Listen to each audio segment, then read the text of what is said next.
identitas Hutu dan Tutsi. Pertama, perbedaan sosial sebelum kolonial. Sebelum penaklukan Eropa, identitas Hutu dan Tutsi di Rwanda tidak seketat seperti yang terjadi selama era kolonial. Hutu merupakan salah satu suku yang telah ada di wilayah Danau Besar Afrika Tengah sejak 500 sampai 1000 sebelum Masehi sebagai petani yang hidup dalam keluarga besar. Sementara Tutsi atau Watutsi adalah suku nomaden yang datang ke wilayah Danau Besar dan Ethiopia sekitar 400 tahun sebelumnya. Kemudian suku Tutsi menetap di antara suku Hutu dengan adopsi adat istiadat, bahasa, dan norma mereka, sehingga hidup berdampingan dengan damai. Perbedaan fisik antara kedua kelompok ini memang ada, di mana suku Hutu sedikit lebih pendek, sedangkan suku Tutsi lebih tinggi. Meskipun demikian, komunitas Hutu dan Tutsi telah lama hidup berdampingan sebagai kelompok etnis dominan. Dengan kelompok etnis Hutu yang sebagian besar terdiri dari petani menjadi kelompok mayoritas di Rwanda. Selanjutnya, hubungan patron klien dalam kerajaan Rwanda. Sistem sosial dan ekonomi Rwanda sebelum kolonisasi merupakan hubungan patron klien yang kompleks namun fleksibel. Suku Tutsi mulai mengambil alih tanah-tanah suku Hutu dengan menyerahkannya kepada raja atau muami yang berasal dari ras asli. Pengambilan ini tidak hanya dilakukan melalui kekerasan, tetapi juga dengan mengandalkan kepemilikan tanah yang lebih unggul dan keahlian militer untuk secara bertahap memperoleh kendali ekonomi, politik, dan sosial atas suku Hutu. Sistem patron klien yang berkembang di Rwanda dikenal dengan nama Ubuhake. Dalam sistem ini terdapat pertukaran antara merawat sapi-sapi Tutsi dan jaminan keamanan pribadi yang dijamin melalui layanan militer. Hubungan ini menjadi lebih rumit ketika Tutsi mengambil alih dan bertindak seperti tuan tanah dengan menukar produk pertanian dan layanan pribadi dengan tanah dan ternak. Hutu merupakan pemain utama di wilayah tersebut dan menguasai wilayah tersebut melalui beberapa kerajaan kecil hingga abad ke-15 Masehi. Ketika Tutsi diyakini telah migrasi dari Ethiopia dan menaklukkan Hutu, meskipun hierarki sosial telah terbentuk, sistem Ubuhake tidak sepenuhnya eksploitatif pada awalnya. Sistem ini bersifat timbal balik. Hutu memiliki akses ke ternak dan perlindungan, sementara Tutsi mendapatkan tenaga kerja dan loyalitas politik. Selanjutnya, mobilitas status antara Hutu dan Tutsi.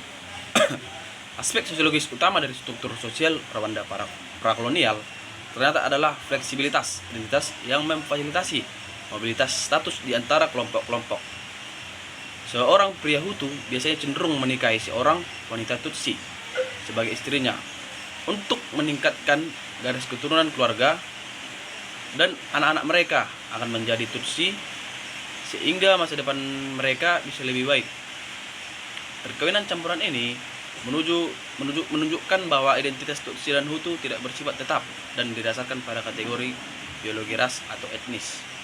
Mobilitas sosial ini menunjukkan bahwa identitas Hutu dan Tutsi pada periode prakolonial lebih merupakan kategori sosioekonomi yang dinamis daripada kategori etnis yang kaku dan permanen. Kepemilikan ternak menjadi salah satu indikator utama status sosial, dan seorang Hutu yang berhasil mengumpulkan kekayaan dalam bentuk ternak dapat meningkatkan statusnya hingga setara dengan Tutsi. Beberapa ahli juga menyoroti peran penting kolonis Belgia dalam memperkenalkan konsep Hutu dan Tutsi sebagai ras. Kondisi harmoni dan keluasan identitas mulai berubah ketika kekuatan kolonial Eropa masuk ke Rwanda dan memaksakan perbedaan antara Hutu dan Tutsi melalui pengkodean ras yang sangat kaku. Sistem kolonial yang diterapkan kemudian mengubah perbedaan kelas sosial sangat fleksibel menjadi kategori etnis yang tetap dan hierarkis, yang pada akhirnya menjadi akar penyebab konflik etnis yang berpuncak pada genosida tahun 1994. Halo teman-teman, di sini saya akan menjelaskan peran kolonialisme Belgia dalam polarisasi etnis di Rwanda. Nah, sebelum kedatangan Belgia, Hutu, Tutsi, dan Twa bukanlah etnis yang kaku. Perbedaannya hanya soal pekerjaan dan ekonomi. Kalau seseorang berhasil jadi kaya atau punya banyak ternak, identitasnya itu bisa berubah dari Hutu menjadi Tutsi. Jadi, perbedaan mereka itu masih fleksibel. Nah, saat Belgia datang menguasai Rwanda, mereka membawa cara pandang rasial Eropa. Tutsi dianggap lebih pintar, lebih tinggi derajatnya, dan cocok nih jadi pemimpin. Yang akhirnya, Belgia memberi mereka pendidikan dan jabatan penting. Sementara Hutu hanya diarahkan jadi petani dan pekerja kasar. Ini membuat ketimpangan kekuasaan makin besar dan menumbuhkan rasa iri serta kebencian. Belgia menerapkan kartu identitas etnis pada tahun 1933 sampai 1934. Identitas etnis ini jadi permanen dan diturunkan ke anak dan cucu. Kebijakan ini benar-benar memisahkan masyarakat dan menjadi dasar politik adu domba kolonial. Setelah Rwanda merdeka, Hutu akhirnya mengambil alih kekuasaan dan melakukan balasan terhadap Tutsi. Konflik yang tidak pernah selesai ini akhirnya memuncak pada genosida 1994 ketika sekitar 800.000 Tutsi dan Hutu moderat dibunuh hanya dalam 100 hari aja. Kesimpulannya, kolonialisme Belgia mengubah perbedaan sosial yang sebelumnya fleksibel menjadi konflik etnis yang sangat-sangat mendalam. Warisan itu menimbulkan kebencian jangka panjang yang bahkan masih dapat kita rasakan hingga sekarang. Baik, di sini saya akan menjelaskan faktor politik dan ekonomi yang memperburuk keterangan menjelang tahun 1994. Ketegangan menuju genosida Rwanda tahun 1994 merupakan akumulasi dari struktur politik yang timpang sejak era kolonial. Belgia menginstitusionalisasi identitas Hutu-Tutsi melalui kartu identitas dan distribusi kekuasaan yang tidak setara, menciptakan hierarki etnis yang harus bertahan serta kemerdekaan. Ketika rejim Hutu mengambil alih, struktur itu tidak dibongkar tetapi dibalik. Negara dijalankan dengan politik eksklusif yang menjadikan Tutsi sebagai ancaman permanen di bawah Presiden Habyarimana dan jaringan Akuzu. Kekuasaan dipusatkan secara otoriter, propaganda kebencian disebarkan melalui media, dan milisi dipersiapkan untuk kekerasan. Ketegangan memuncak ketika perjanjian Arusha memaksa pembagian kekuasaan dengan RPF, memicu ketakutan elit Hutu radikal bahwa dominasi mereka akan runtuh. Ketakutan dimobilisasi sebagai justifikasi politik untuk menyerang Tutsi secara sistematis. Di saat yang sama, kondisi ekonomi Rwanda memasuki titik kritis. Nah, kejatuhan harga kopi sebagai komoditas utama mereka, ditambah kebijakan menyelesaikan struktural dan IMF dan Bank Dunia. Nah, memperdalam kemiskinan, memperkecil kemampuan negara yang menyediakan layanan publik, dan memperluas pengangguran, kepadatan penduduk, dan perebutan tanah yang semakin langka, menciptakan kompetisi sosial yang tajam. Dalam situasi rapuh seperti ini, elit Hutu menggunakan krisis ekonomi untuk mengalihkan kemarahan rakyat kepada Tutsi, membingkai mereka sebagai penyebab penderitaan nasional ini.